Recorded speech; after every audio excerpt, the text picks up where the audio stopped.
el capítulo 20, que habla de los orígenes de Eurípides, el grandísimo poeta. Nosotros diríamos un Dramaturgo dramaturgo. y poeta, las dos cosas. Sí. ¿Y ese nos vas a leer? Sí, si no te parece mal. No, me parece Si te genial, parece me mal, parece genial, la verdad. pues leeré Manolito en el fantasy. Dale, dale ahí. ¿Le doy? Venga. Entonces, capítulo 20, libro 15. Dice, algunas notas sobre el linaje, vida y costumbres del poeta Eurípides, así como de su muerte. Dice Teopompo que la madre del poeta Eurípides se ganó la vida vendiendo hortalizas del campo. Hijo de la verdulera. Por otro lado, el día en que nació Eurípides, los adivinos le dijeron al padre que cuando aquel niño hubiera crecido, sería vencedor en los certámenes. Que tal era el destino de aquel niño. El padre, entendiendo que su hijo debía ser un atleta de cuerpo robustecido por el ejercicio, lo llevó a Olimpia para que compitiera con los jóvenes atletas. Al principio no fue admitido a combatir a causa de su tierna edad. Luego participó en los certámenes de Eleusis y de Teseo y obtuvo una corona. Pero pronto pasó del ejercicio físico al cultivo de la mente y siguió las enseñanzas del físico Anaxágoras, del rétor Pródico y de Sócrates en filosofía moral. Comenzó a escribir tragedias a los 18 años. Cuenta Filócoro que en la isla de Salamina hay una cueva que nosotros hemos visto en la que Eurípides escribía a menudo tragedias. Se dice que odió a prácticamente todas las mujeres. Bien porque su naturaleza aborrecía el trato con ellas, bien porque había tenido 2 esposas a la vez. Práctica permitida por un decreto promulgado por los atenienses, cuyo matrimonio les resultaba muy aburrido. De esta aversión hacia las mujeres se hace eco también Aristófanes en las Tesmoforias, en los versos siguientes, y abro cita. Por ello, os exhorto y pido a todas que se castigue a este hombre por múltiples motivos. Porque, oh mujeres, está de continuo tildándonos de malvados seres asilvestrados, como es natural en quien se crió entre silvestres verduras. Esto sería el roasting de Eurípides. Y qué grande, Aristófanes. Cierro cita. Por su parte, o sea, perdona, todo lo que has dicho de Roast y qué grande Aristófanes también era dentro de la cita, ¿no? No, todo lo que era en la cita eran las mujeres diciendo vale. ¿qué esperáis de un hombre asilvestrado que se ha criado en Vale. Cierro cita. Por su parte, Alejandro de Tolo compuso estos versos sobre Eurípides. Abro cita. La amarga alimentación de Anaxágoras me resulta difícil de describir. Detesta la risa y no ha aprendido a bromear, ni siquiera cuando bebe vino. Todo cuanto escribe está impregnado de miel y de sirena. Cierro cita. Yo no sé qué tiene que ver esto con Eurípides, pero bueno. Era su maestro, era el maestro de Eurípides. Ya, bueno, pero maestro de física, ¿sabes? Que tampoco... Bueno, en fin. Estando Eurípides en Macedonia, en la corte del rey Arquelao, con el que gozaba de un trato familiar, al regresar una noche de cenar con él, un rival suyo le echó los perros, siendo despedazado por ellos y muriendo a consecuencia de las heridas. Sin embargo, los macedonios honraron su tumba y su recuerdo hasta tal punto que decían de él como elogio, abro cita, tu monumento, Eurípides, nunca será destruido, cierro cita. Y es que, al morir, el célebre poeta había sido enterrado en la tierra de estos. Por tal motivo, cuando los embajadores enviados por los atenienses a Macedonia les pidieron que permitieran el traslado de sus huesos a Atenas, su tierra patria, los macedonios unánimemente persistieron en denegar la petición. Termina el capítulo.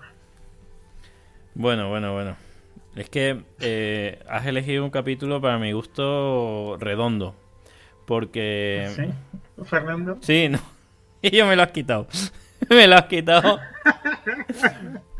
Perdón. Has elegido un ¿Por qué? ¿Por qué? has elegido un capítulo redondo porque al mismo tiempo es divulgador de la cultura clásica, porque sirve para conocer la figura de un dramaturgo importante dentro de, bueno, uno de los top de la literatura griega, y no solo dentro del teatro, sino dentro de toda la literatura griega.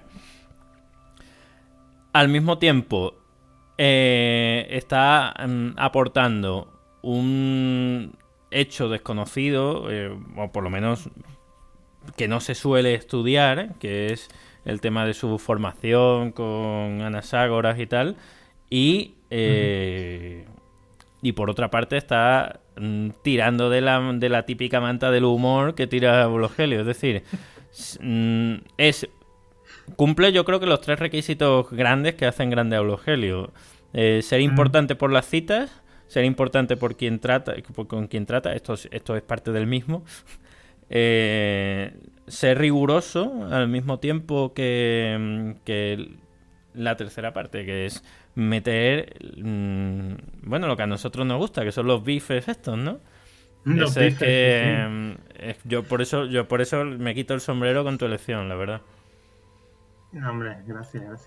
Y bueno, y por el pedazo de capítulo que ha escrito Eulogelio, porque yo estoy de acuerdo totalmente. Y es que hay algunas cosas que son espectaculares, ¿eh? Bueno, espectaculares digamos, que te hacen preguntarte, ¿no? El padre, o sea, la prisa que tenía el padre de Eurípides porque se cumpliera el oráculo, dice, hostia, el oráculo dice que por cierto, es otra cosa que es que es muy grande porque incluye muchas cosas de referencias a la cultura griega, ¿eh?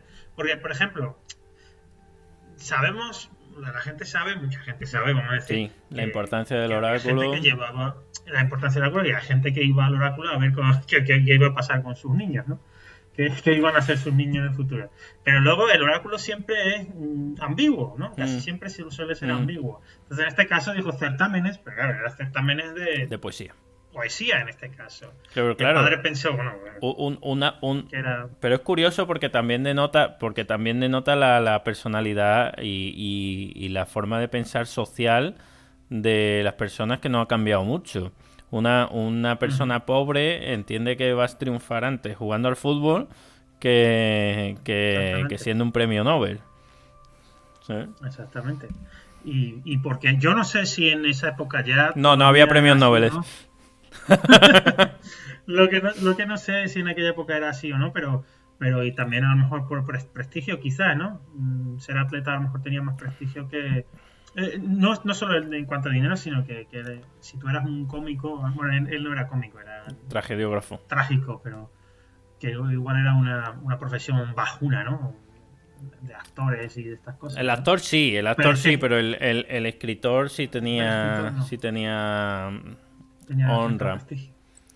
Pero sí que es verdad que, perdona, pero sí que es verdad, sí que es verdad que el éxito del atleta era más inmediato que el del escritor, que tenía que pasarse mucho, bueno, esto ha sido siempre igual, ¿no?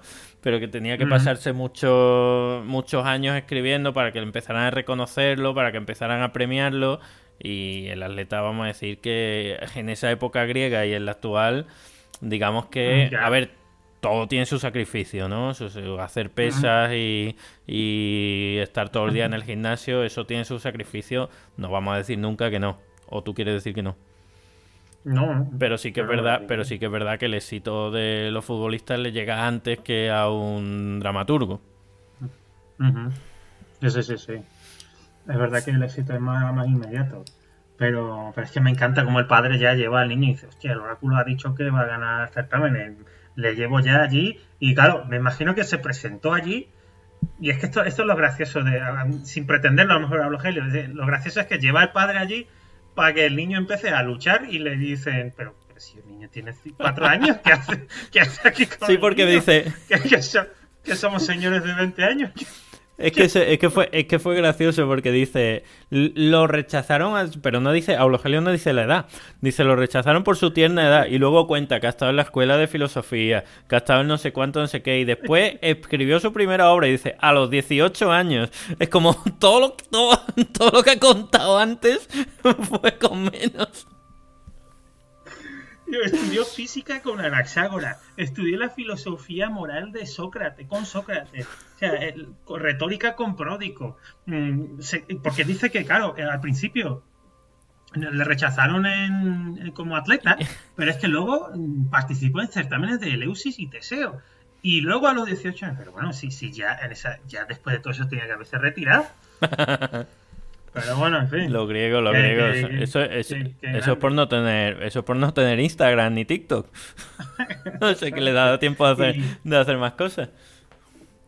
Y que bueno, y también da la posibilidad a la audiencia que no supiera el beef entre Aristófanes sí. y Eurípides. Sí. Bueno, más bien de Aristófanes, ¿no? Aristófanes era el que se metía con él, ¿no? Sí. Hombre, entiendo que en una tragedia es más difícil meterte con tu rival que en una comedia. Sí. Pero me encanta cuando dice, claro, que espera los personajes estos femeninos diciendo, ¿qué esperáis? Si ha crecido entre plantas, entre verduras y hortalizas. Me recuerda un poquito a Santi Rodríguez. Sí, pero me recuerda un poco al episodio de Ventidio Vaso, el hombre este que debajo unas raíces, debajo una cuna, debajo unas raíces se convirtió en ¿cómo era? ¿Cómo se llamaba? Tribuno de la plebe era, ¿no? O algo así. No, Tribuno de la plebe, sí. Algo así, sí, Tribuno de la plebe, pero también le dieron, ¿cómo se llama? En las provincias, cuando eres el jefe de las provincias. ¿El pretor? Romanas. Creo que le dieron me está haciendo quedar mal. No, yo creo que era así, era senador. Sí. A ver, es que de provincias puede ser muchas cosas. Sí, que además que tenían diferentes nombres, sí. Vamos, que el jefe, un tío muy importante, Ventidio Vaso se convirtió en tío importante, pero el pueblo seguía diciendo, el que limpia las mulas, ¿te acuerdas de eso? Hombre, que dejaban los grafitis ahí en las paredes. El cargo de pontífice, y después el consulado, y después el consulado. Cónsul. Sí. Cónsul, sí, el máximo cargo, vaya. Me recuerda un poquito. El máximo cargo. Pero bueno, sí. Y bueno, y algún otro capítulo, obviamente no para leerlo, pero algún otro capítulo que quieras reseñar rápidamente. Te dejo hacer un... Así un... No, bueno. Yo me voy a quedar con uno más, porque más que nada por el tiempo también.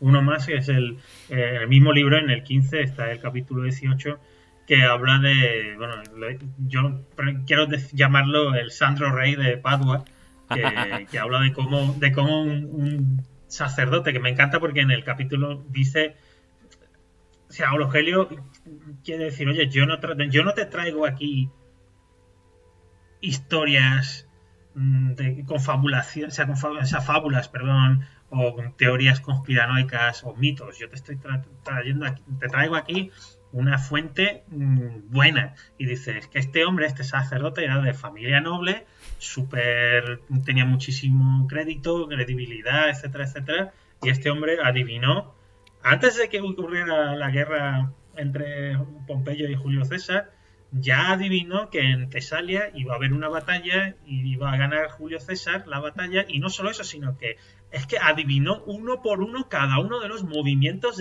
que iba a darse en la batalla. O sea, el tío adivinó hasta el espadazo por espadazo, lanzazo por lanzazo, adivinó cada una de las cosas que iban a pasar, y que pasaron, creo que, no sé, unos meses después, pero es así, bastante... 15-18, ¿no? Para que la gente lo tenga presente ahí. Bueno, pues yo voy a hacer, si no tienes nada más que añadir, no. yo voy a hacer un poco lo contrario que tú, porque tú has dado 2 capítulos y lo has, digamos, argumentado fuertemente. Yo simplemente voy a pasar como titulares, porque he elegido muchos y obviamente no se puede comentar al mismo volumen que tú. Mira.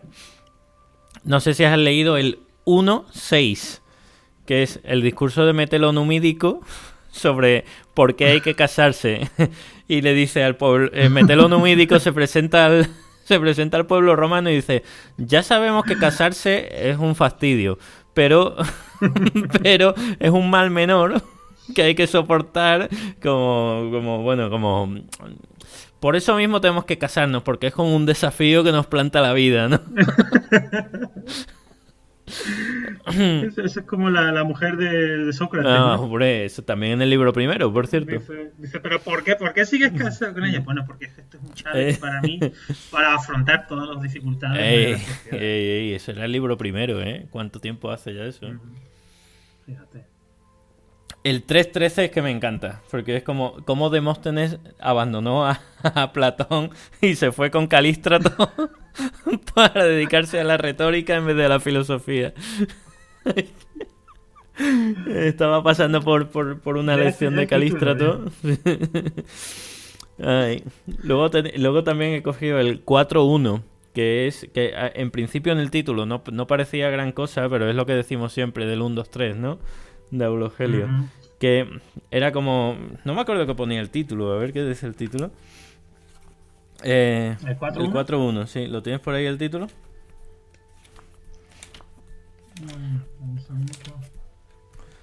Mira, yo lo tengo. Conversación a la manera socrática habida entre el filósofo Favorino y un gramático jactancioso.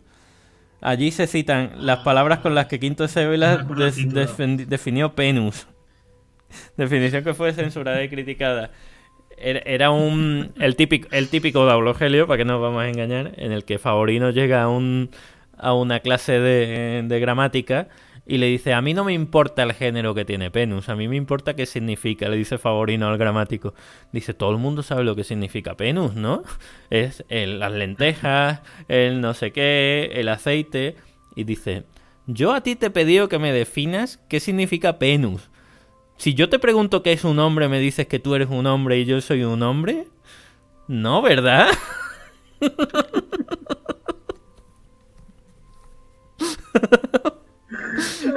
Los gramáticos huyendo cada vez y le dice el gramático, dice: yo soy gramático, no filósofo. ¿Vale? Y ahí se lía de que es penus, y de repente llega Favorino que estaba visitando la lección y se sabe de memoria qué es lo que significa penus, y dice: yo soy filósofo, pero me preocupo por estas cosas porque todo ese es grandísimo. Le da una lección, ¿no? Una lección favoriniana. El 7.10. El 7.10 me encanta porque es...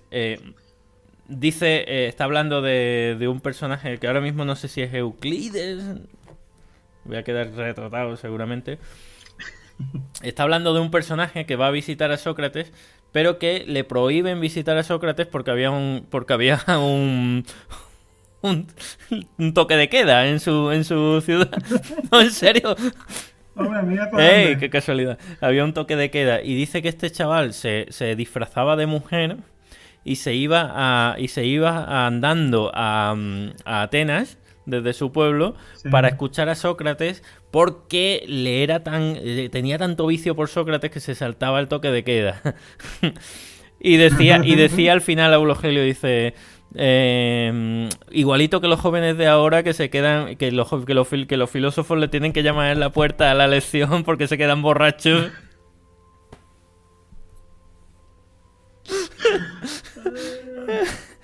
Aulogelio, tío. Luego también me gustó mucho el 10-18, que desde el principio yo dije que era de mis favoritos, pero nadie lo eligió, así que mucha pena. Vaya. Que es el Masterchef que se hizo de escritores, el reality show que se hizo de escritores en la tumba de Mausolo, porque Artemisia quería tanto a su marido Mausolo que le dedicó el monumento que después llegó a ser patrimonio de la humanidad, el mausoleo de Halicarnaso. Y llamó a ciertos escritores, entre los cuales fue Teodectes, no sé cuánto, y Teopompo, y se dice que también Isócrates, y ganó el festival de la literatura lo ganó Teopompo de Quíos. Y a mí me encanta no solo por lo que se cuenta en el capítulo, sino porque es que un concurso de escritores, es que es maravilloso, ¿no? Y sobre todo patrocinado por una mujer, es que no veas, ¿eh? Es que eso hoy en día seguiría siendo rompedor, ¿no? Luego te voy a mencionar, aunque este es muy largo, pero te voy a mencionar que yo creo que Sonia se lo merece, porque lo pidió y no se lo leímos, el 12.1, Favorino y la leche. Los favorinos, de verdad. ¿Te acuerdas de Favorino y la leche? Ese capitulazo que nos leímos en el aire. El de las lecheras. Mm. La La mujer quiere dar nodriza, una la estancia nodriza. con las Mm. nueces por favor, sí. Ujú. Luego el 13.5, en el cual se cuenta cómo Aristóteles estaba decidiendo quién iba a ser su sucesor cuando era demasiado viejo, y dice, ponerme un vino de Rodas y otro de Lesbos, porque Teofrasto era de un sitio Ah, y el Eudemo era de otro, y cuando...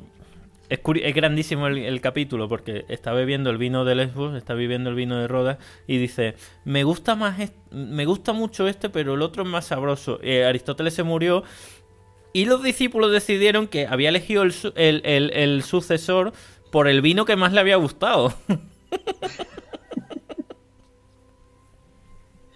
ese es como el pulpo Paul, El, el pul pulpo Paul de la época, ¿no? el pulpo.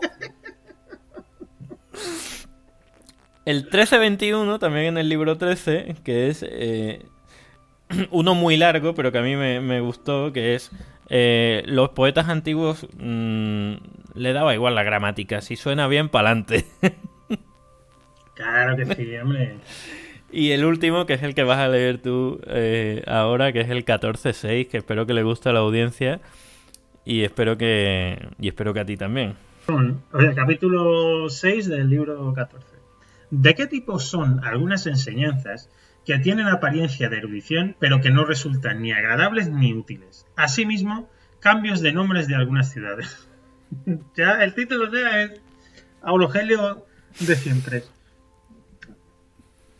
Un conocido nuestro, de cierto prestigio en el cultivo de las letras, que había dedicado gran parte de su vida a los libros, dijo, ahora cita, quiero colaborar en el embellecimiento de tus noches. Cierro cita. Y, al decirlo, me entrega un libro muy voluminoso que rebosaba, como él mismo decía, todo tipo de conocimientos y que había sido elaborado por él a partir, según dijo, de muchas y variadas lecturas desconocidas, para que yo tomara de él cuantas cosas dignas de recuerdo me plugieran. Lo recibo con gusto y avidez, como si hubiera conseguido el cuerno de la abundancia, y me encierro a leerlo sin testigos. Sin testigos. Mas lo que allí había escrito Júpiter poderoso eran puras maravillas. ¿Quién fue el primero que recibió el calificativo de gramático? ¿Cuántos fueron los Pitágoras célebres y cuántos los Hipócrates? ¿Cómo dice Homero que fue el corredor, Laure, de la casa de Ulises? ¿Y por qué motivo Telémaco, cuando estaba acostado, no tocó con la mano a Pisístrato, que estaba acostado junto a él, sino que lo despertó con una patada? ¿Cómo Euriclia dejó encerrado a Telémaco y por qué motivo él, el mismo poeta, desconoció la rosa y conoció el aceite de rosas? Y también estaban allí escritos los nombres de los compañeros de Ulises raptados y despedazados por Escila. Y si Ulises anduvo perdido en el mar interior, eso, según Aristarco, o en el mar exterior, Exo, según Crates. Estaban asimismo registrados cuáles son en Homero los versos isopsefos, cuáles son los nombres parastigis que allí aparecen e incluso en qué verso aumenta el número de sílabas a medida que se suceden las palabras. Y también por qué motivo dijo que cada oveja paría 3 veces cada año. Y sí, de las 5 capas con que se reforzó el escudo de Aquiles, la que estaba hecha de oro era la superior o la del medio. Y además, ¿qué nombres de ciudades o regiones han cambiado? En efecto, Beocia antes se llamó Aonia, Egipto Aeria, y Creta recibió también el nombre de Aeria. Ática se llamó Acte, Corinto Efire, Macedonia Gemacia, Tesalia Aimonía, Tiro Sarra, Tracia se llamó antes Sizonia y Pestum Poseidonion. Y estas y muchas cosas parecidas estaban escritas en aquel libro. Apresurándome a devolvérselo,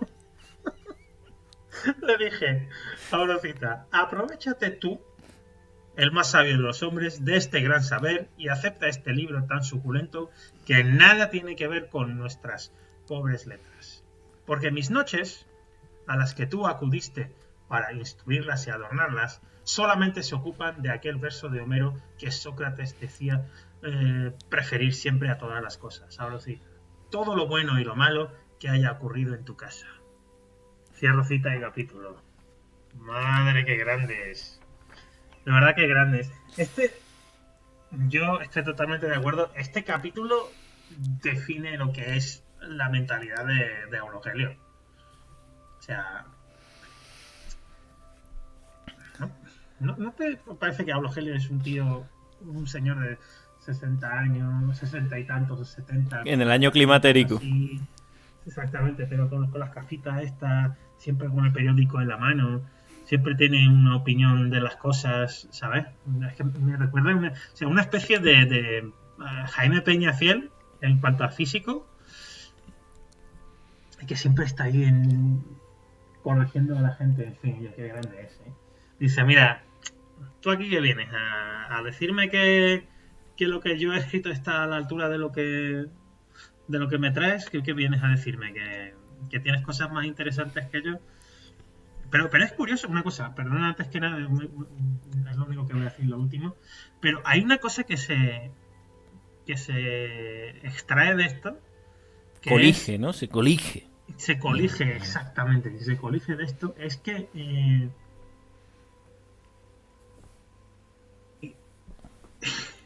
es que a este hombre puede que otra gente trajera cosas, ¿eh? En plan, ¿sabes? Está explícito, Oye, está implícito, perdón, implícito. Sí, eso. Oye, que se me ha ocurrido, o sea, tú has oído la historia y tal. Es decir, todas estas cosas que él dice, me dijo una vez Favorino tal cual, es que a lo mejor vienen a su casa y dicen, oye, que... Para tu disco, para tu disco. Exactamente, para tu disco, mira, yo tengo aquí un... Ya, Eulogelio... En plan, me encanta. Yo creo que la frase que resume es apresurándome a devolvérselo. Apresurándome a devolvérselo, es buenísimo. Dice, mira, o sea, pero es que, bueno, en fin. El chaval se fue a un cuarto oscuro a leerse el libro y al día siguiente se lo estaba dando por la mañana. Pero es que dice, fui a leerlo y me encierro a leerlo sin testigos, como diciendo, yo, placer adulto. con una tableta de valor, ¿no? De chocolate de valor. Y dice, yo me voy a encerrar aquí, y dice, sin testigos no vayan a pensar que yo leo estas bazofias, ¿sabes? Qué tía más grande, tío.